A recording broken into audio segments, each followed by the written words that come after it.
বিসমিল্লাহির রহমানির রহিম। মিডি nursing admission coaching কর্তৃক আয়োজিত আজকের এই নবীন বরণ অনুষ্ঠানে উপস্থিত আছেন অর্থ কোচিং এর সম্মানিত পরিচালক,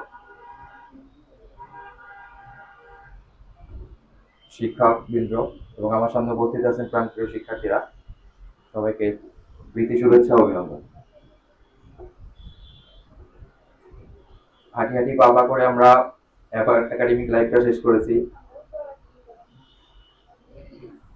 নার্সিং সাধারণভাবে এইচএসসি কমপ্লিট করার পরে অনুষ্ঠিত হয় অ্যাডমিশন যোদ্ধা, যেখানে সারা বাংলাদেশ থেকে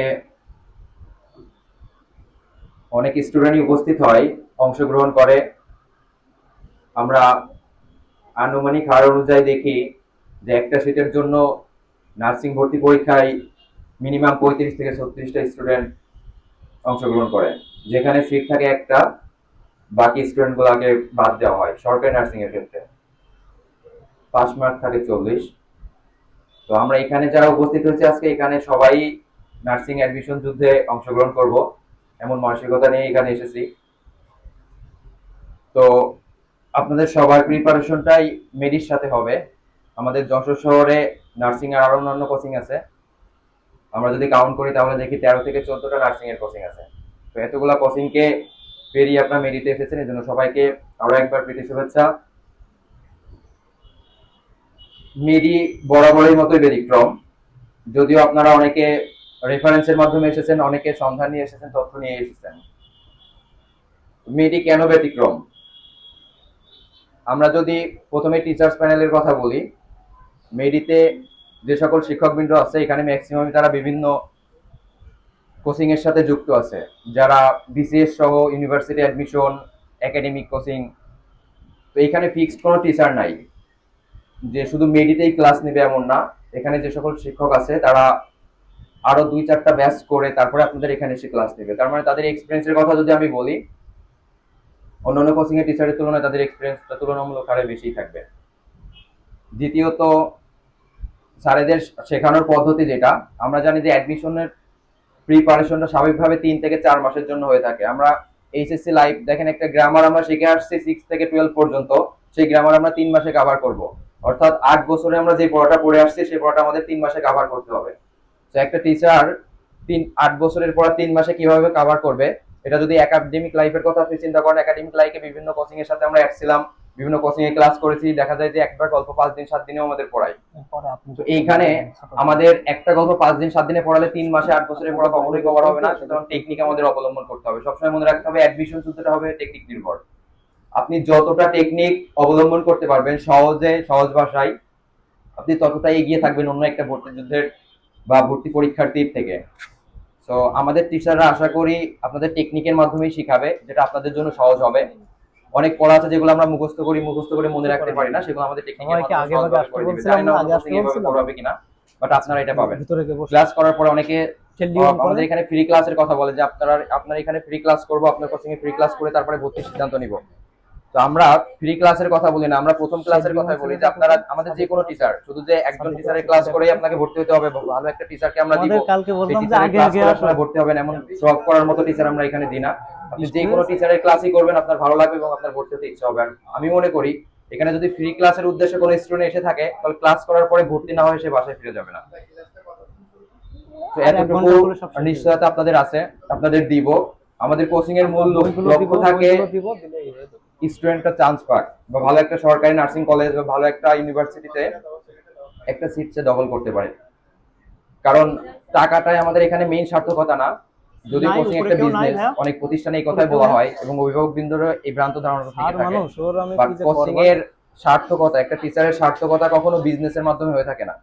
একটা টিচারের সার্থকতা, আপনি যখন একটা ভালো এখানে যখন পড়তে আসছেন, তখন আপনি যখন চান্স পাবেন, একটা নার্সিং কলেজ বা একটা ইউনিভার্সিটিতে চান্স পাবেন, তখন সেটার ফিডব্যাক আমাদের উপরেই আসবে যে আমরা এই কোচিং থেকে পড়ছিলাম, আমাদের এই স্যারটা ভালো পড়াইছিল, এই স্যারের কাছে আমরা পড়ছিলাম। তখন আমাদের আর পোস্টার, ফেস্টুন, লিফলেট এগুলোর মাধ্যমে বিজ্ঞপ্তি দেওয়া লাগবে না, স্টুডেন্ট অটোমেটিক্যালি চলে আসবে। তো আমাদের সার্থকতা মেইনলি ওইখানেই থাকে। আপনারা ক্লাস করে এটা বুঝতে পারবেন। তো আমি আমার আসলে পরিচয় দিই নাই, আমি আপনাদের বাংলা প্রশ্ন ক্লাসে ব্যাংকগুলো সব বের করে সব রেডি বাংলা করো, ক্লাসে ঠিক আমার আছে? সাথে দেখা হবে। এখানে সব রাখো। ভর্তি যুদ্ধটা কিভাবে সহজভাবে উপলব্ধি করা ঠিক যায়, আছে? কিভাবে শুধু প্রশ্ন সহজভাবে ব্যাংক, সাজিয়ে গুছিয়ে দেওয়া যায়, বইয়ের হিসাব সেটা নিয়ে আমি দিও, বাংলা ক্লাসে কিভাবে বই থাকবো। দিবা সব বলা আর আছে কিন্তু আগে এখানে অলরেডি। ম্যাক্সিমাম টিচার আজকে আসেনি, আমাদের টিচার প্যানেলটা অনেক বড় অন্যান্য কোচিং এর তুলনায়। যে একটা কোচিং এ দেখা যায় একটা টিচারই 2-3টা ক্লাস নেয়, আমাদের এখানে এমন নিবে না। আপনাদের একটা সাবজেক্টেরই 3টা 4টা টিচার থাকবে। তো আজকে আমরা মানে অতিরিক্ত কিছু বলতেছি না, আমাদের রেজাল্টের পরবর্তী একটা অনুষ্ঠান হবে, যদিও পরিচালক স্যার বলছে কিনা জানি না। আপনাদের রেজাল্ট দেওয়ার পরপরই, হয়তো 1 মাস পরে রেজাল্ট দিবে। তো রেজাল্টের পরপরই আমাদের বড় সংবর্ধনা অনুষ্ঠান হবে, যেটা আমরা অডিটোরিয়ামে করবো, রাজ্জাক কলেজ অথবা শিল্পকলা একাডেমিতে। তো এখন আপাতত আপনাদের একটা কথাই বলবো যে প্রিপারেশন যুদ্ধে আপনার এইচএসসি একাডেমিক লাইফটা কিভাবে কাটিয়েছেন এটা দেখার দরকার নেই। অনেক স্টুডেন্ট আছে যারা একটা সময় হয়তো সেভাবে পড়াশোনা করেনি বা পড়াশোনার প্রতি পূর্ণ ফোকাস নিয়ে আসতে পারিনি, পড়াকে সহজ করে নিতে পারিনি। তো আপনাদের উদ্দেশ্যে একটা কথাই বলবো, সেটা হলো পড়াকে সহজ করার আগে নিজে সহজ হতে হবে। আপনি যদি সহজ হয় তাহলে আপনার পড়াটাও আপনার কাছে সহজ হবে, আর আপনি যদি কঠিন হয়ে যান, আপনি পড়াকে কখনো সহজ করে নিতে পারবেন না, আপনার জন্য সেটা কঠিন হবে। তো আপনারা প্রথম দিন থেকে এইচএসসি লাইফ কিভাবে কাটিয়েছেন আমি জানি না, যার যে রেজাল্টই হোক, এখন রেজাল্টও ফ্যাক্ট না, রেজাল্টে অনেক হিউজ পরিমাণ মার্ক থাকে না। আমরা 2018 সালের দিকে যদি চিন্তা করি তাহলে রেজাল্টের উপরে জিপিএ এর উপরে 100 মার্ক ছিল, যেখানে এখন জিপিএ এর উপরে মাত্র 20 মার্ক। তো অনেকে জিপিএ যদি খারাপ হয় তাহলে অনেকে টেনশনে পড়ে যায় যে আমার জিপিএ খারাপ, আমি হয়তো ওই স্টুডেন্টের তুলনায় পিছিয়ে থাকবো। তো এটা নিয়ে মন খারাপ করা যাবে না, যেহেতু জিপিএ এর উপরে মার্ক কম। তো প্রথম থেকে আমার মনোনিবেশ করতে হবে যে 100 মার্কের যে পরীক্ষাটা হবে এইটার উপর পূর্ণ ফোকাস দিয়ে যেন 80+ আমি আপ করতে পারি, তাহলে আপনার একটা মিনিমাম দেখা যায় সরকারি নার্সিং কলেজে চান্স হয়ে যাবে। তো প্রথম থেকেই প্রিপারেশনটা নেবেন, সাজানো গোছানোভাবে নেবেন, টপিক ভিত্তিক পড়বেন। প্রতিদিন আমাদের এখানে যেহেতু লেকচার শিটে ক্লাস হবে, প্রতিদিনের লেকচার প্রতিদিন শেষ করার ট্রাই করবেন, তাহলে আপনার পড়াটা অনেকটাই এগিয়ে থাকবে। আর বাসায়ও সেভাবে পড়বেন। যদি অনেকে আমাদের হোস্টেলে হয়তো আসছেন, এখানে আমাদের হোস্টেল থাকা মানে আমাদের গাইডলাইনেই থাকা, আমরা সেভাবে গাইড করব। তো সবাই ভালো থাকবেন, ভালো করে পড়াশোনা করেন, ইনশাল্লাহ ক্লাসে দেখা হবে। ধন্যবাদ। এরপরে আমাদের স্যারকে তার শুভেচ্ছা বক্তব্য দেওয়ার জন্য অনুরোধ করছি।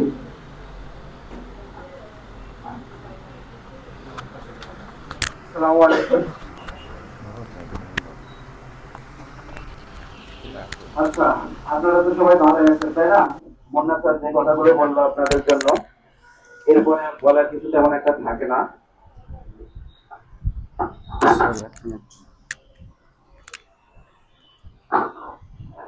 আসলে অ্যাডমিশন এটা একটা যুদ্ধ, আর এই যুদ্ধে সবাই টিকে থাকতে পারে না। কারণ যুদ্ধে যারা যায় তারা লড়াই করতে যায়, এই লড়াইয়ে টিকে থাকার জন্য যেই মন মানসিকতা সেটা সবার দরকার। এবং আপনারা এখানে যারা এসেছেন আমি মনে করি সবারই যোগ্যতা আছে। বিষয়টা এমন না যে আপনারা সবাই চান্স পাবেন, আমি আপনাদের আশাহত করছি না। কিন্তু এর ভিতরেই অনেকেই পড়াশোনা করতে করতে আপনারা এক সময় ভাববেন যে আসলে আমাকে দিয়ে কি হবে, এটা ভাববেন। তো দেখেন আপনাদের অনেক আব্বু আম্মা এখানে আসছে, কিন্তু অনেকে অনেক দূর দূরান্ত থেকে আসছেন। আপনাদের একটা স্বপ্ন আছে, একটা লক্ষ্য আছে।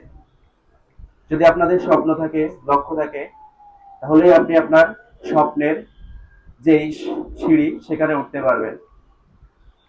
সাকসেসের আসলে কোনো ল্যান্ডমার্ক হয় না, ওখানে কোনো দাড়ি বসে না, এক একজন এক একভাবে সাকসেস হয়। আপনারা এখানে এসেছেন, এখন আপনাদের এখান থেকে যারা শিখতে যাবে তারা যে অন্য কোনো জায়গায় যে সাকসেস হবে না এটা কিন্তু কেউ বলতে পারবে না। আপনাদের সবারই স্বপ্ন আছে, এই স্বপ্নটা আমি মনে করি আপনাদের ঘুমাই ঘুমাই না দেখা উচিত। অ্যাডমিশন একটা যুদ্ধ, আমি আবার বলি অ্যাডমিশন একটা যুদ্ধ।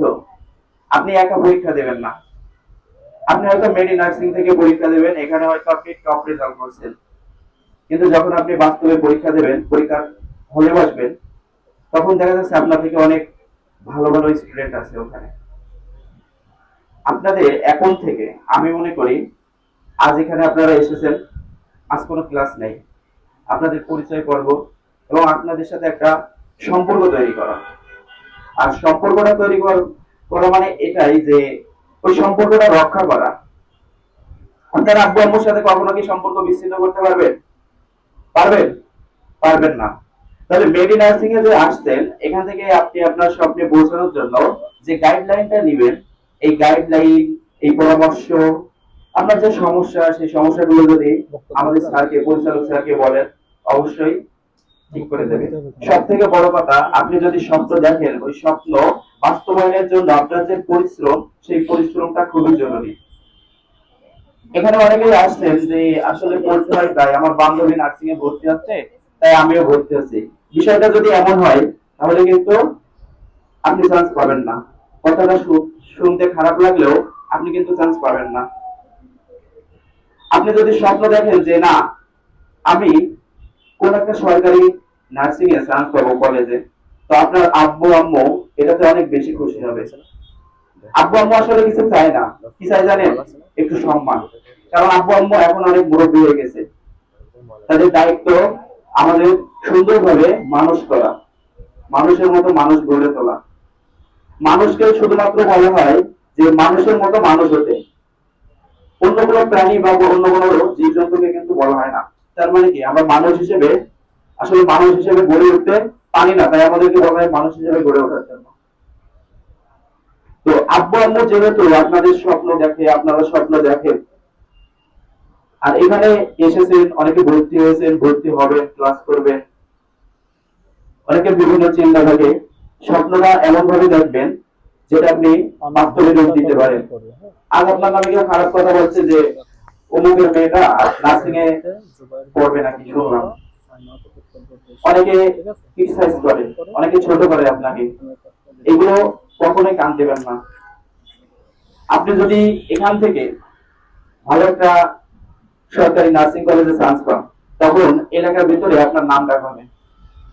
আপনি যদি চান্স পান, শুধু আপনারই সবার সামনে আনা হবে না, আপনার পিতামাতা, প্রতিষ্ঠান, আপনি যেখান থেকে পড়েছেন, সব মিলাই আপনি আপনার স্বপ্নের যে বাস্তব রূপ বা বাস্তবতা, সেখানে পৌঁছে যাবেন। এর জন্য দরকার পরিশ্রম। অ্যাডমিশন আর একাডেমিক পড়া, আপনি যদি মনে করেন দুইটাই এক, তাহলে সম্পূর্ণ ভুল। আমি আবার বলছি, অ্যাডমিশন একটা যুদ্ধ। এই যুদ্ধে সবাই টিকে থাকতে পারে না। আর এই যুদ্ধে টিকে থাকার জন্য আপনার যে মন মানসিকতা, এটা লাগবে শক্তিশালী। আর এই শক্তিশালী করার জন্য একটা গাইডলাইন দরকার। আর এই গাইডলাইনটা আপনি এখান থেকে পাবেন, মেডি নার্সিং কোচিং সেন্টার থেকে এই গাইডলাইনটা পাবেন। আপনি পড়তে পড়তে এক সময় মনে করবেন যে আসলে আমাকে দিয়ে হবে না, সত্যি আপনার রেজাল্ট খারাপ আসছে, এক্সাম দিয়েছেন, দেখা যাচ্ছে ইংরেজিতে আপনি অনেক কম পাচ্ছেন, ম্যাথে কম পাচ্ছেন, বাংলাতে কম পাচ্ছেন, এক সময় আপনি হতাশ হয়ে যাবেন। সাকসেসের প্রথম ধাপই হলো ব্যর্থতা। সাকসেসের প্রথম ধাপই ব্যর্থতা। আপনি যদি ব্যর্থতা থেকে শিক্ষা নেন, তাহলে অবশ্যই আপনি ভালো কিছু করতে পারবেন। আপনাদের মনের ভিতরে সবাই এখন এখানে বসেই একটা সিদ্ধান্ত নেবেন, সেটা এটাই যে সরকারি নার্সিং এ যদি একটা সিট মেডি নার্সিং থেকে কেউ পেয়ে থাকে, সেটা আমি হব। আমি আবার বলছি, আপনারা সবাই কিন্তু চান্স পাবেন না, এটা আশা হয়তো কথা না, কিন্তু ওই একজন যদি পায়, সেইটার জন্য আপনি হন। এই বিশ্বাস, এই আত্মবিশ্বাস যদি আপনার ভিতরে থাকে, তাহলে আপনি সরকারি নার্সিং এ চান্স পাবেন। আপনি যদি চান্স নাও পান, অবশ্যই পরবর্তীতে আবার চেষ্টা করবেন। এক সময় আপনি আপনার যে স্বপ্নের সিঁড়ি, সেখানে পৌঁছাতে পারবেন। আমরা বিভিন্ন সময় বিভিন্ন জায়গা থেকে অনুপ্রেরণা খুঁজি। আপনার অনুপ্রেরণা আপনি নিজেই, আপনার অনুপ্রেরণা আপনার পিতা মাতা,